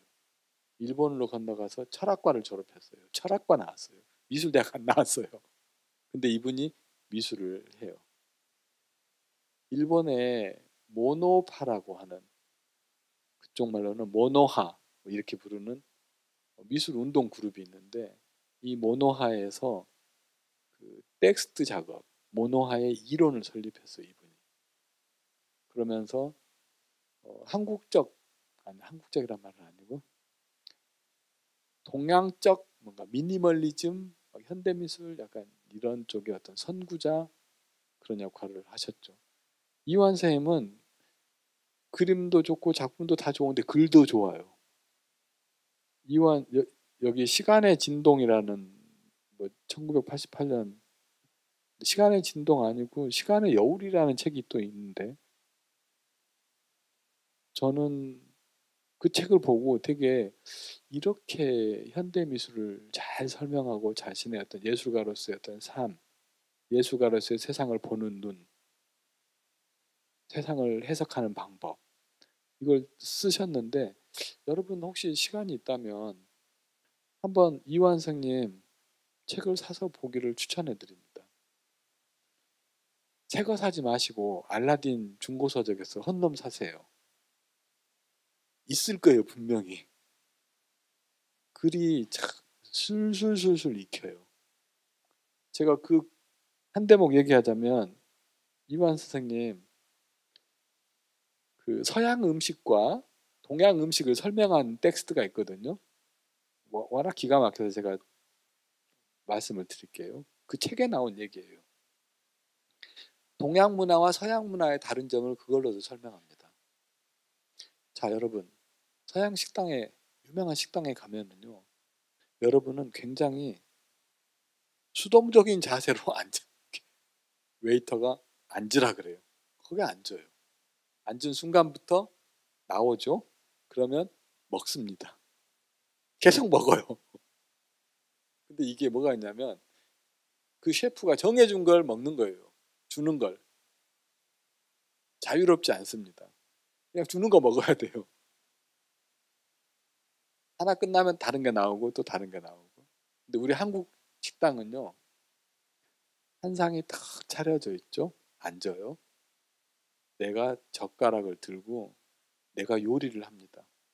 빨간 거 먹고 파란 거 먹고 흰 거 먹고 짜면은 덜 짠 것 입에다 넣어서 중성화시키고 차가우면 뜨거운 거 넣고 내가 알아서 입에서 그러니까 서양은요 정확해요. 주면 똑같이 먹고 똑같이 그러니까 A, B, C, D 이 모든 사람이 다 똑같은 걸 먹어요. 근데 우리 한국은 한 상에서 네 명이 먹으면 네 명이 다 다르게 먹어요. 누구는 많이 먹었고 누구는 적게 먹었고 누구는 짜게 먹었고 누구는 달게 먹었고 우리의 문화는 마치 우리 스스로 즐기고 찾고 뭔가 약간 그런 게 우리 한국 음식의 매력이다 이렇게 말하는데 되게 그럴듯하더라고요. 근데 마치 그런 얘기처럼 그분이 미술에 대해서 작품에서 막 쓴 게 아니라 스님이 뭐랄까 마당을 쓰는 이유라든지 뭔가 재밌는 내용들이 많아요. 에세이집처럼 읽어보시기를 말씀드립니다. 저는 자 이완 쌤 작업하는 모습이죠. 이렇게 점을 하나 딱 찍습니다. 점 하나가 몇 년 전까지 10억 정도 했죠. 10억. 여러분 지금 보시는 이 사이즈가 백호보다 좀 큽니다. 10억 정도 했어요.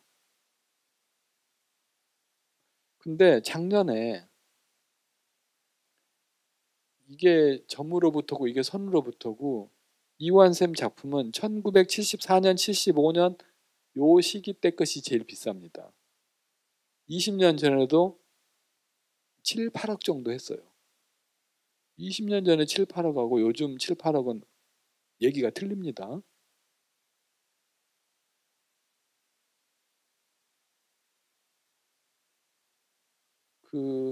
요 작품 있죠. 요 작품. 그리고 요걸 보십시오. 요거에 조금 그거하고 비슷한데요.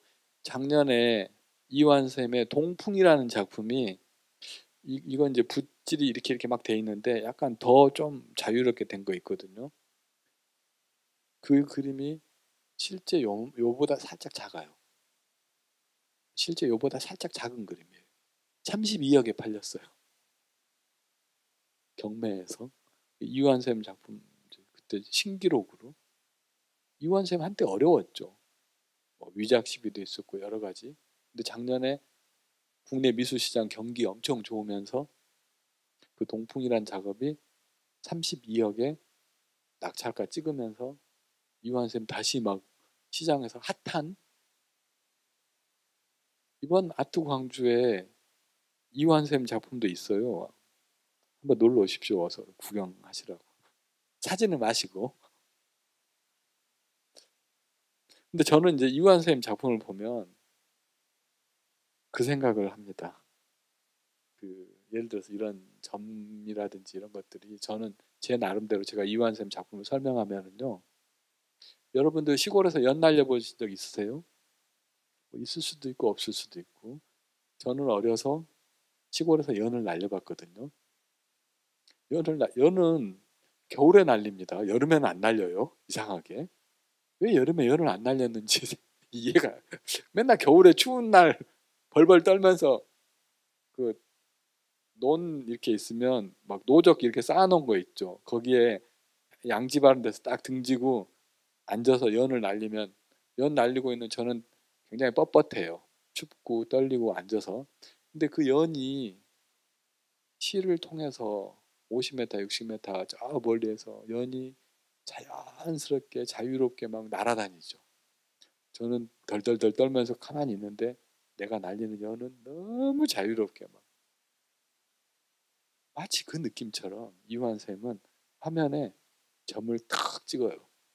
이 점이 정지되어 있는 것 같지만 실은 그 안에 많은 원자와 분자와 이런 것들이 꿈틀꿈틀 대면서 막 그 안에서 시간이 지나면서 굳어가고 합성돼가고 말라가고 막 그러면서 세상이 이루어지는 거죠.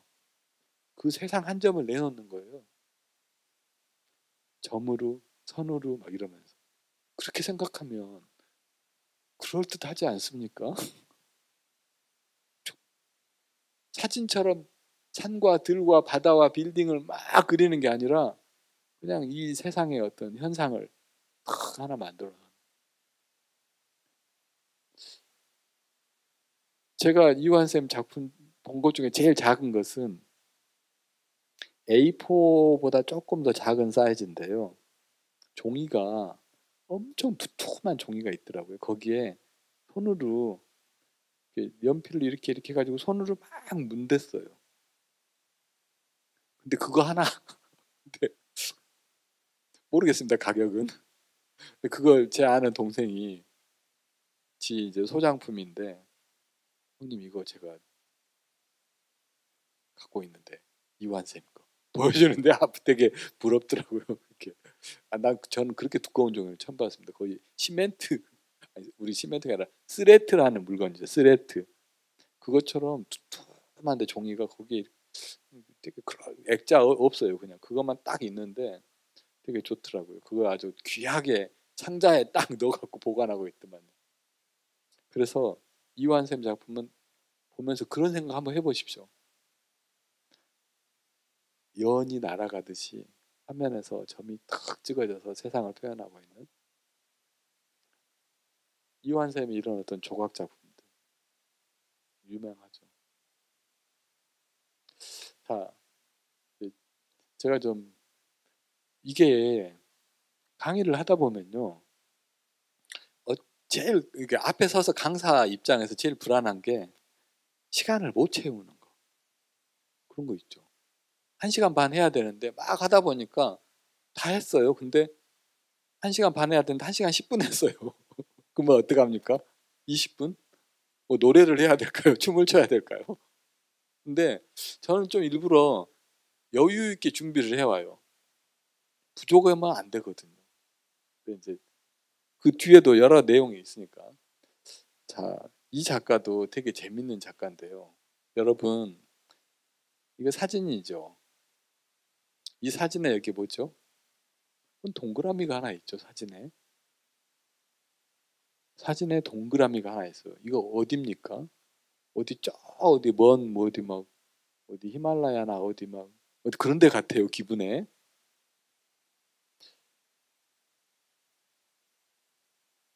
리차드 롱이라는 작가가 있습니다. 이 리차드 롱은 전 세계를 방문하며 자연에서 걷는 행위를 통하여 고유하고 독특한 예술을 선보입니다. 전 세계를 방문하고 자연에서 걸어요, 이 사람이. 보여드릴게요.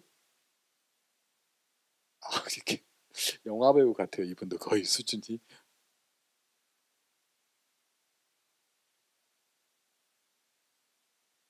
45년생이시고 지금 나이로 68세. 한국식으로는 영국 조각가고 영국에서 가장 잘 알려진 토지라기보다도 대지 미술가. 이 사람은 원래 조각 공부를 했어요. 근데 이제 사진이라든지 막 어떤 그런 매체를 이용해서 작품을 해요. 자, 이거 사진을 제가 설명을 해드릴게요. 이게 사람 아무도 없는 저 어디 첩첩산중 어디 가서 혼자 걷습니다. 여기까지. 다시 와요. 다시 가요. 몇 날 며칠을 하다 보면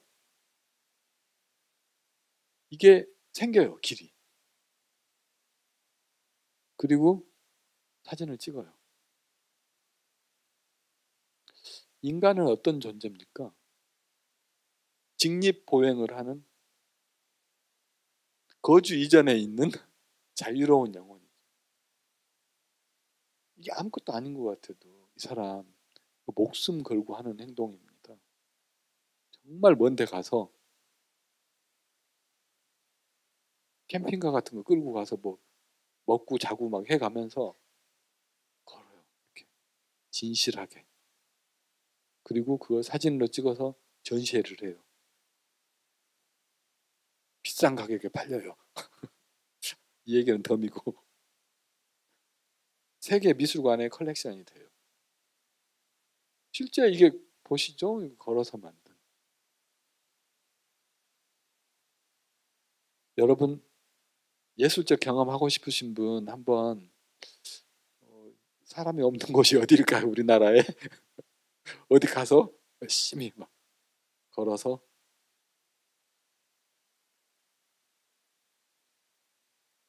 이 사람이 이제 이거 페인팅하는 과정인데요. 어, 흙, 흙 있죠, 흙. 우리 황토 같은 흙을 물에다 개서 손으로 막 이렇게 문대가지고 하는 큰 작품. 이거 작품. 아까 그게. 독일에 있는 함버거 미술관이라고 제가 직접 찍은 사진인데 이런 작품들. 자, 이게 돌이죠. 다른 돌로. 이게 지금 이 사진과 이 사진이 정면 후면입니다. 한 전시장인데. 근데 리차드 롱은 초기에는 자연에 가서 걸으면서 어떤 자신의 어떤 그 예술적인 어떤 행위를 사진 찍어서 알렸었고 그게 초창기고 나중에는 자연에 있는 일종의 대상들을 가져다가 원을 만들고 선을 만들고 이렇게 해서 자연을 가져다 보여주는 그런 작업을 했어요. 전에 우리 광주 시립미술관이 1992년에 문 열었습니다. 대구 미술관이 2000 몇 년인가 열었어요. 훨씬 늦게. 2010 몇 년인가? 굉장히 늦게 문 열었어요, 거기는. 근데 그때 개관전에 리차드 롱의 이런 작품이 있었어요. 호박돌 같은 걸로 동그랗게 해놓은. 대구 분들이 와고 무슨 돌멩이를 가져다 놓고 전시라고 하고 있어. 그러면서 거기 큐레이터가 저한테 광주 분들은 최소한 그런 무식한 질문을 안 하겠죠. 비엔날레도 있고 세계적인 미술제 많이 하고 그러니까 그 작품으로 얼른 알겠죠. 대구는요 이런 거 전시하면 이게 뭐냐 막 해가면서 욕한다는 등 광주는 안 그럴 거라고 생각합니다 막 이러면서 광주 문화 수준도 없잖아요 막 저한테 그랬던 얘기가 생각이 납니다. 근데 이 사람의 이런 기발한 작품도 현대미술로 우리가 살아가는 삶, 우리 세상, 자신의 어떤 그 존재성 이런 걸 드러내는 그런 작가예요. 그러니까 이제 오늘 뭐 다양한 얘기를 하는데 어떻게 보면 이런 어떤 현대미술을 하는 작가들이 그러니까 결국에는 과거하고 똑같아요. 세상 그리고 있고 우리 살아가는 세상 보여주고 그런 내용들. 이게 마지막 사람인데요. 울라퓨 엘리아슨이라는 작가가 있습니다. 지금 여기 보면 사람이 우산 쓰고 있죠. 투명 우산. 뭐 다이소 같은 데서 한 2, 3천 원짜리 우산을 쓰고 있어요. 비가 내리고 있거든요. 이게 전시장이에요, 실은. 얼마 전에 삼성 리움미술관에서 올라퓨 엘리아슨 전시할 때 이런 작품 전시를 했었죠. 이 사람 되게 유명해요. 세계에서 가장 영향력 있는 생존 작가 톱 10위 안에 들어갑니다.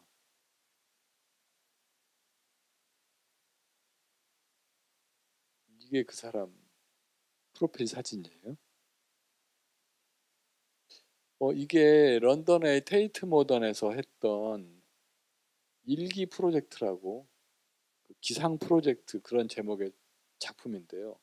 테이트 모던의 터번 홀이라고 하는 제일 넓은 방인데 인공태양을 만들었어요, 이 사람이.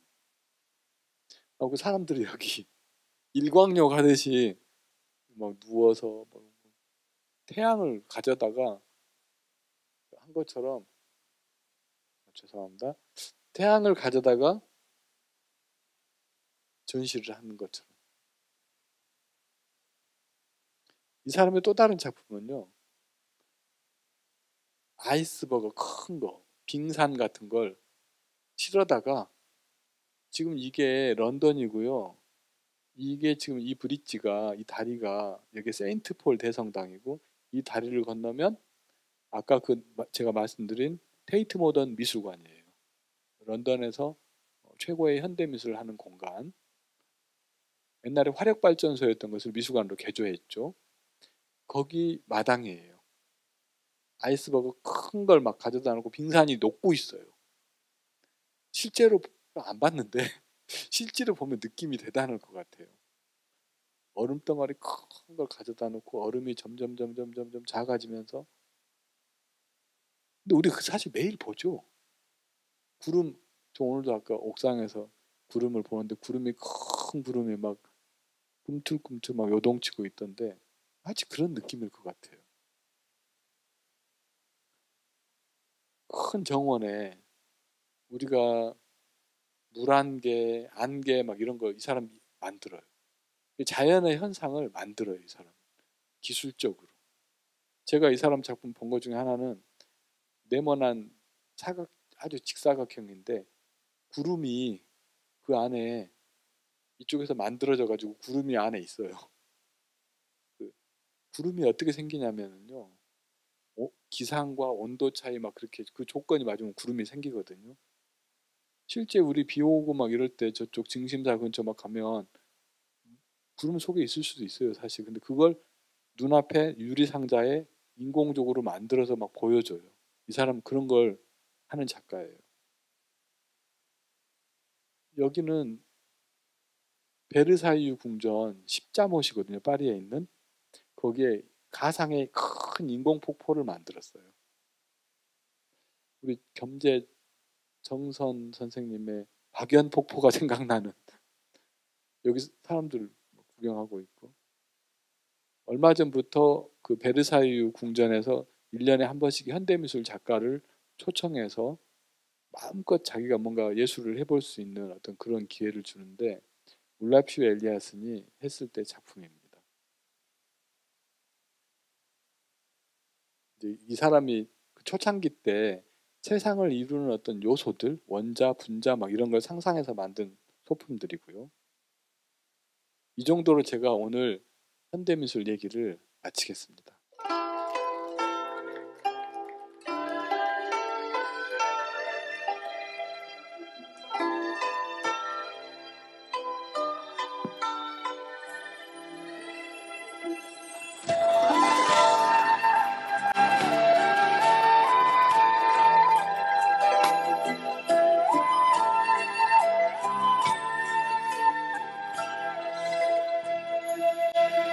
약속해요, 이 순간이 다 지나고 다시 보게 되는 그날,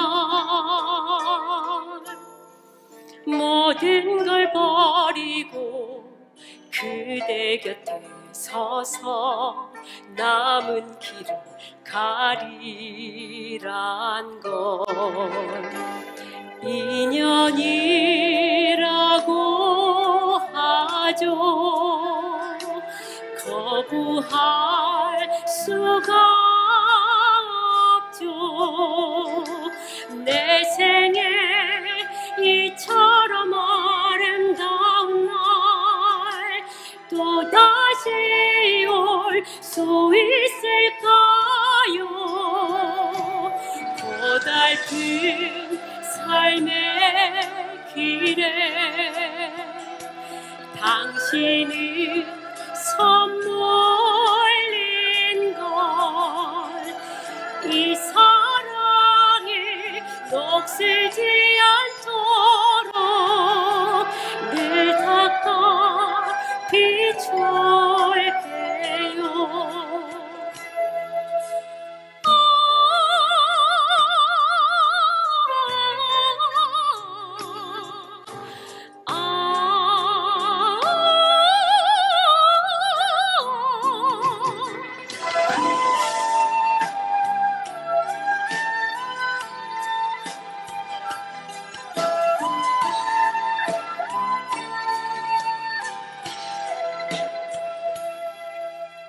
귀한 네 만남은 짧았지만 빗장여러 자리했죠.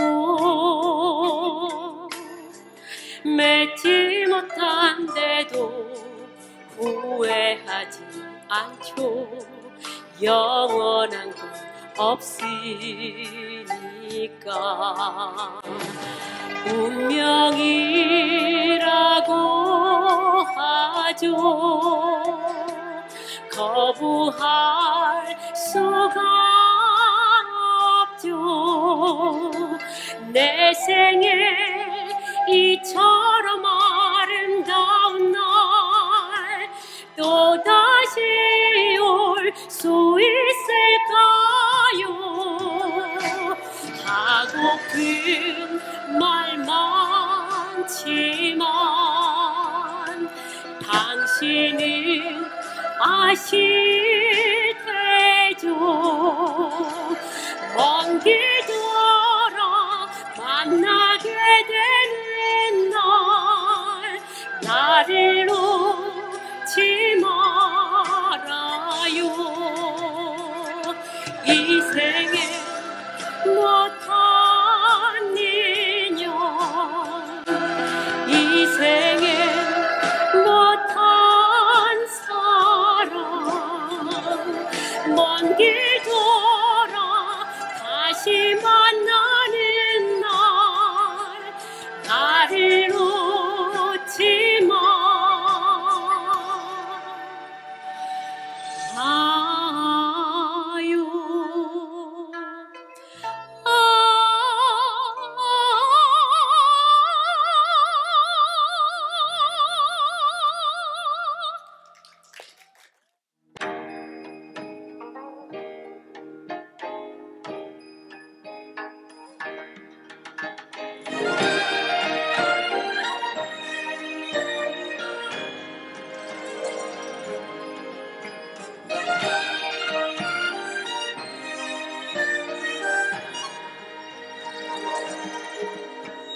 저 산자락에 긴 돌 지면 걸음 더 살며시 달님이 오시네. 밤 달빛에도 참 어여뻐라. 골목 선 담장을 달빛이 반기네. 겨울 눈꽃이 오롯이 앉으면 그 포근한 잎빛이 센 바람도 재우니 참 아름다운 많은 꿈이 있네.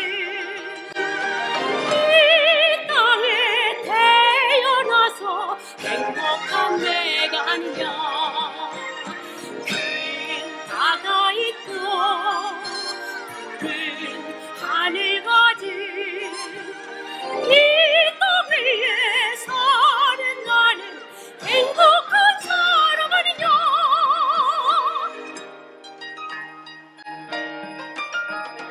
강 불빛 소리 산 낙엽 소리 천지 사방이고 운이 즐겁지 않은가. 바람 오소리 들불 잡는 소리 아픈 청춘도 고우니 마음 즐겁지 않은가. 참 아름다운 많은 꿈이 있네. 이 땅에 태어나서 행복한 내가 아니냐. 큰 바다 있고 푸른 하늘 가진 이 땅 위에 사는 나는 행복한 사람 아니냐.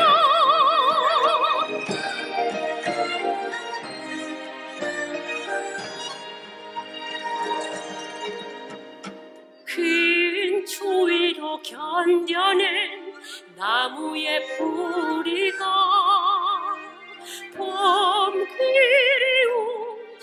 마음으로 부리다 부리게 다 부리게 소만이 불피어낸 한 줄기로 하늘까지 뻗어라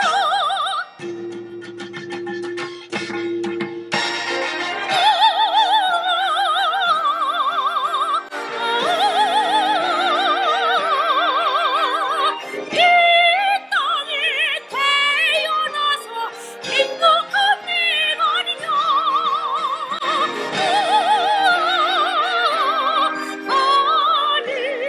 하늘까지 이 땅 위에 사는 가는 행복한 사람 아니냐